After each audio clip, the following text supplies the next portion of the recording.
నమస్తే, welcome to పాత్ర media. భక్తి, ఆధ్యాత్మికత, దైవానుభూతికి నిలయంగా హైదరాబాద్ నగర శివారులో విరాజిల్లుతున్న రమణేశ్వరం మహాపుణ్యక్షేత్రం మరోసారి విశేష ఆధ్యాత్మిక కార్యక్రమానికి వేదికైంది.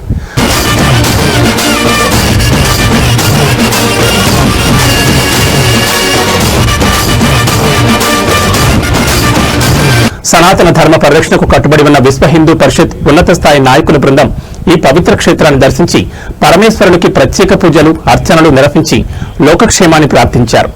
అనంతరం పీఠాధిపతి సిద్ధగురు రమణానంద మహర్షిని మర్యాదపూర్వకంగా కలిసి ఆశీస్సులు పొందిన నాయకులు సనాతన ధర్మ ప్రచారం, హైందవ సంస్కృతి పరిరక్షణ, సమాజంలో నైతిక విలువల పెంపుపై సుదీర్ఘంగా చర్చించారు. ఈ సందర్భంగా సిద్ధగురు రమణానంద మహర్షి అనుగ్రహ సందేశం అందిస్తూ మానవ సేవే మాధవ సేవ, ప్రతి వ్యక్తి ధర్మబద్ధమైన జీవితాన్ని గడిపి ఆధ్యాత్మిక చింతనను అలవర్చుకున్నప్పుడే సమాజంలో శాంతి సౌభాగ్యాలు వెల్లివిరుస్తాయి. రమణేశ్వరం క్షేత్రం ప్రతి మనిషిలోని దైవత్వాన్ని మేల్కొల్పే శక్తిపీఠమని పేర్కొన్నారు.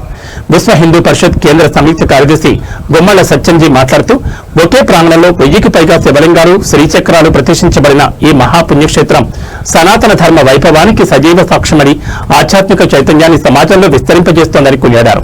ఈ పవిత్ర కార్యక్రమంలో విశ్వ హిందూ పరిషత్ అఖిల భారతీయ తెలంగాణ రాష్ట్ర నాయకులతో పాటు పీఠం అధికారులు, భక్తులు పెద్ద సంఖ్యలో పాల్గొని దైవానుగ్రహాన్ని పొందారు.